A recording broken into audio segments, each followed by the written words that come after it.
Hi, I'm Kyle Bleeker, the pastor of Friends Tustin, and I'm glad you're checking out some of our online content today.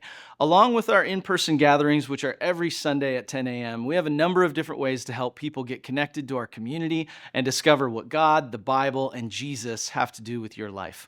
So check out our website to learn more or send our team a message directly using one of the links so we can help you find your way. Thanks again for taking the time. Now, on to this week's message. And it might be a little bit interesting to talk about fruit on Easter, but I think that it actually has some things that can really teach us. And one of the things I know about Jesus is that Jesus often taught really deep spiritual ideas using very common things that people were familiar with. He lived in an agricultural society, so kind of a farming community. And they often would talk about seeds or planting or crops or hiring workers to come in. And it was just a part of the way that he taught was to use very common images. And so we're going to be talking about fruit today in a way that hopefully helps you wrap your mind around some of the deep spiritual significance of Easter. Now, Luke 24 ends with Peter specifically in a place where he's asking some questions. He's wondering about what in the world has just happened. What you heard a couple of times throughout the kids sharing was them acknowledging the fact that people didn't understand what was going on. They had a front row seat for the whole theatrical drama. They had seen Jesus die upon a cross. Many of them had been with him for years and years. Some of them family members had known him since he was a baby. And yet, as these things were happening on Easter Sunday, and even on Good Friday, they found themselves with a whole lot more questions than answers. And that's maybe where some of you sit today. Maybe you sit back and you're like, hey, I don't mind going to an Easter service, but I've got a lot more questions about Jesus or about God than I feel like I have real answers. That's okay. You're in good company. The disciples, the women who were right there at the tomb, they encountered an angel, people in glimmering clothes, right? And they didn't know what to do with it. So that place of question is actually okay. And the reason why they were really perplexed is because this is the truth that we know about all of human history. Since people have walked the earth, people have died. And so from the dawn of time, from the beginning of creation, every human being who has lived has eventually, with 100% accuracy, has eventually died. And what do we do when someone dies? Well, for many, many years, the practice, we put them in the ground, right? We put them in the tomb. I got my little helper right down here in front. We didn't practice this, but that's what happens. There's no loophole that exists between a person and death. There's no way to get around it. It's just what happens. And so for thousands and thousands of years, think about this. Imagine that you were a farmer, or imagine that you owned maybe a garden, and every single day, every single year, you put seeds in the ground, and you watered them, and the sun shone down. And every single day, you got up and you did the same thing. More seeds, different kinds of seeds. But imagine that for thousands and thousands of years, no matter how many seeds you put into the ground, nothing sprouted. Not a weed, not like a little shoot, nothing. Just dirt. That's the state of human condition. Is that we're not plants. So if I die and you put me in the ground, I don't come back. But that's not the way that it was always meant to be. In fact, what we celebrate on Easter is the fact that there is a great reversal that is happening around human life in a way that makes us no longer just mortal, but we have the opportunity to now live a life that goes on forever. Because when Easter happened, Jesus did something that had never been seen before in any field, in any part of the entire world. Jesus died, but he didn't stay dead. You bet he did, right? Jesus came back to life. And he didn't just come back to life on his own. It says that God actually raised him back to life. So Jesus is resurrected, and now everything is different. It changes the whole field, because now suddenly, looking out, there's one little shoot there. There's something that is beginning to grow. And now that means a difference not just for Jesus, but for all of us. So I want to look at a passage of Scripture. It's 1 Corinthians 15, verse 20 through 23. If you'd like to follow along in your own Bible, you can do that. If you want to look up at the screen, the words are there. And I'm going to read it with you right away. So here we go. It says 1 Corinthians 15, verse 20. But in fact, Christ has been raised from the dead. He is the first fruits of a great harvest of all who have died. So you see, just as death came into the world through a man, now the resurrection from the dead has begun through another man. Just as everyone dies, because we all belong to Adam, everyone who belongs to Christ will be given new life. But there is an order to this resurrection. Christ was raised first of the harvest, and then all who belong to Christ will be raised when he comes back. In the ancient days of the nation of Israel, God commanded his people that whenever they were having a harvest, that they would set aside the first portion as an offering to him. So this would include grain, this would include olive oil, this would include wine, this would include honey or sheep, this would include fruit. Anything that the people were able to produce, whether it was land or whether it was something that they, through the husbandry and making animals come together, they were able to take that to the temple and actually offer it to God, and it was called first fruits. Nehemiah chapter 10, verse 35 captures this really in a clear way. It says this: we promise, this is the people making a promise to God after their temple had been reestablished, we promise to bring the first part of every harvest to the Lord's temple year after year, whether it be a crop from the soil or from our fruit trees. They wanted to bring their first. This is like if you're serving a meal at your house, there's always that time where it's like, who's going to get the first piece of pie, right? Or there's this sense of like when we're carving the turkey, who gets the first slice? Everybody knows that if you're the cook, you've been eating the whole time you're prepping it, right? But there's this sense of like, well, who gets the first? In the nation of Israel, God got first. You took what you had, and you took the first, and you gave it to God. And that's really important, because the first offering, the first fruits, were a way to say, God, this is the first, but everything that we have is from you. Everything that we've gotten is from you. And we want to give it to you because we actually want to thank you, and we're anticipating that if the rest of the crop is still kind of coming, this is almost like a promise. It's like, God, you did good here. Can you keep the rest of the harvest from getting affected by weather or by being eaten by bugs, anything being stolen? God, we give this to you. We ask for your blessing upon the whole thing. So there's an anticipation of what is to come. But here's the truth that I want you to really have locked into your head today. Jesus' resurrection makes him the very first of a new kind of human.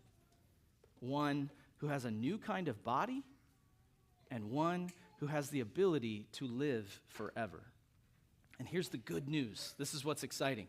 When God raises up one of those seeds that went into the ground, then we have the hope now that maybe he could also do it for others. He could do it for us.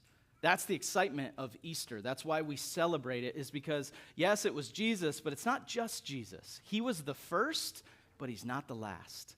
He's the first, but guess what? It's spreading. It's available to everybody else who wants to get in on it.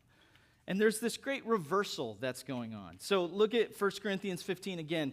This passage in verse 21, it says this: so you see, just as death came into the world through a man, now the resurrection from the dead has begun through another man. It's a mirror. Just as everyone dies because we all belong to Adam, everyone who belongs to Christ will be given new life. So real quick, I know you're smart people, but just humor me, right? Say out loud, what is this? Okay, where does an apple come from? Great. I thought some of you were going to say grocery store, right? But no, right? So Where does the apple come from? It comes from a tree. And here's what we know. At the very beginning of creation, in the stories that we have of the Bible, we get a picture of a garden that is filled with all kinds of good things. It's a beautiful place where Adam and Eve are able to live in perfect harmony with all the animals, with all the plants, with all of themselves, and also with God. And in that place, there was a lot of trees.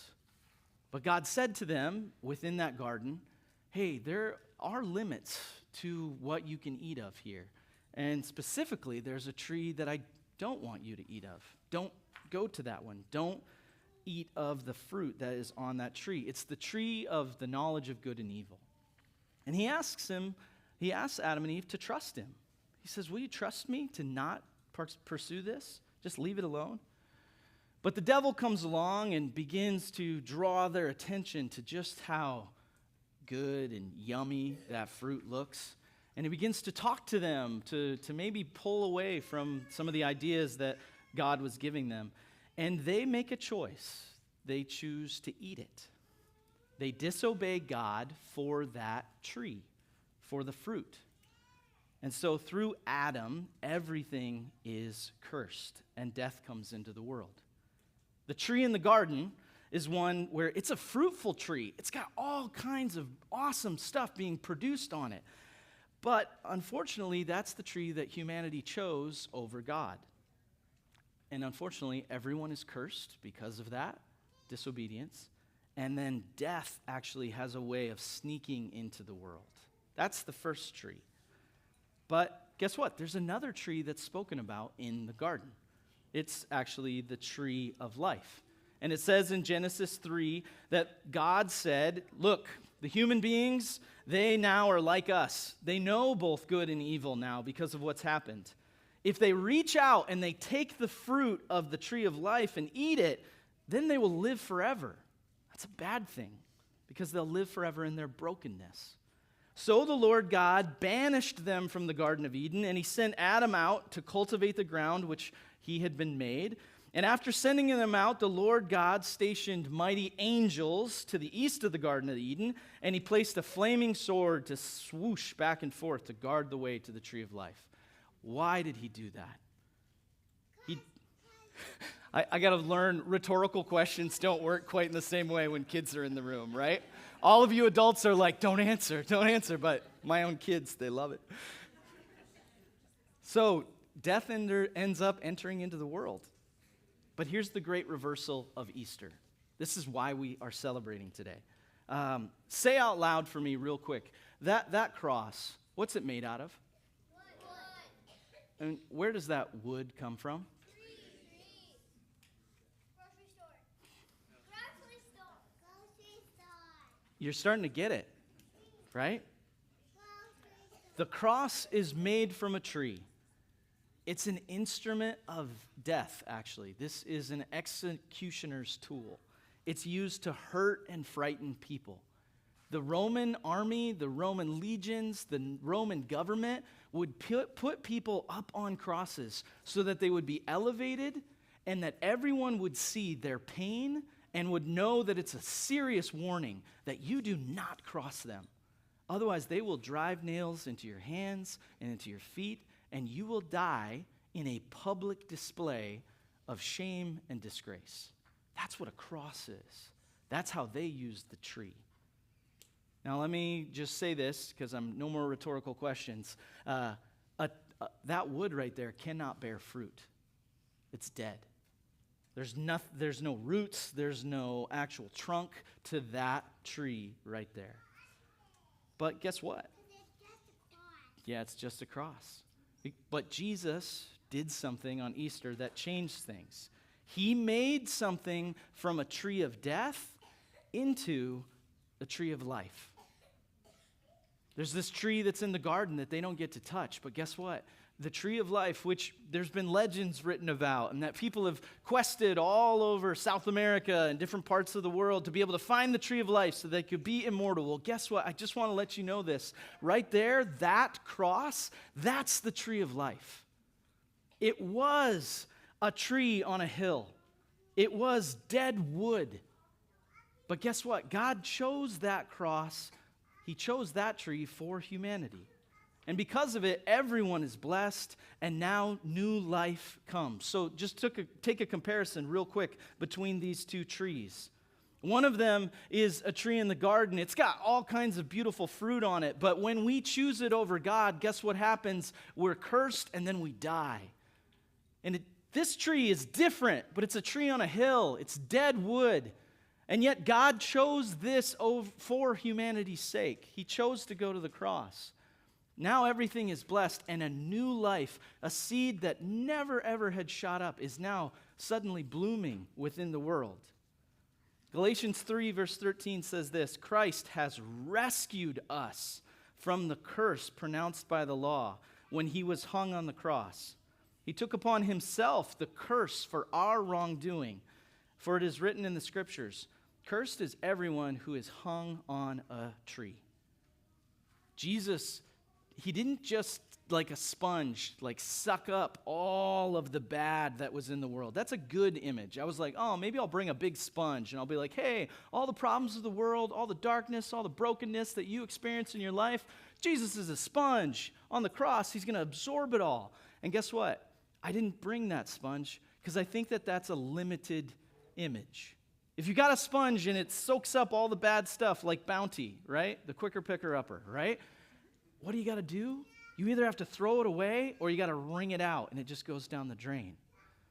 No, what Jesus did was more like a tree. Do this with me real quick. Breathe in, breathe out. One more time. Breathe in, breathe out. What you did right there is called respiration. There's 21% oxygen in the air that's around us. When you breathe it in, you take about 4 to 5% of the oxygen out, and you replace it with carbon dioxide, and you breathe it back out. If we're in here too long, we'll deplete the amount of oxygen that's in here unless we replenish it. But this is what a tree does. A tree takes all that we exhale, all that carbon dioxide, the stuff that's actually poison for us if we keep it in our lungs, and it takes it out of the atmosphere. Apple orchards are actually beautiful places within our world because they absorb a ton of carbon dioxide. And do you know what they do with that carbon dioxide as they pull it into their leaves? They pull it into their stem and into their trunk, and eventually they take all that poison, which actually we are getting rid of, and you know what it does? It has the ability to help that tree, through a bunch of different amazing processes, eventually create fruit. And what's inside of here is a little seed. And what ends up happening with an apple is that it actually will, as fruit, fall from the tree.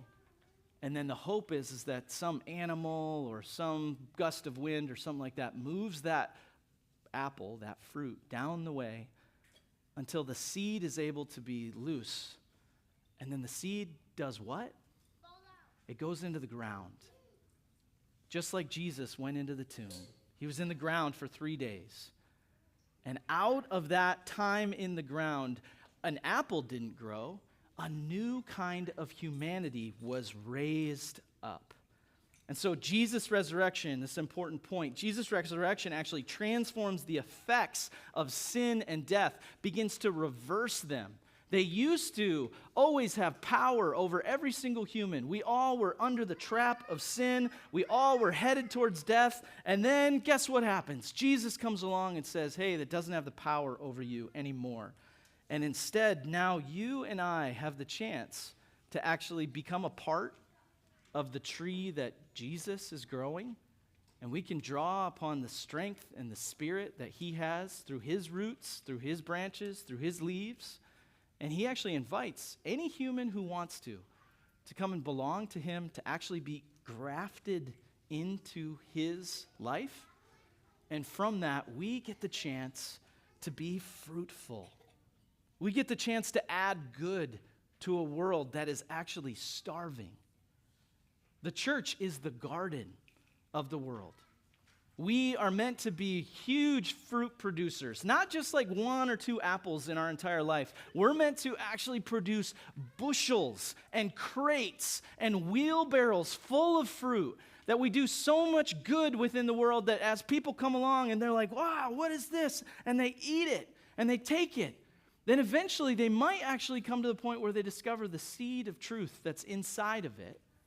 And that might take root within their lives, and they might come to know this king who doesn't just want them to have a little bit of fruit for right now, but who wants them to know the life that goes on and on and on to eternity.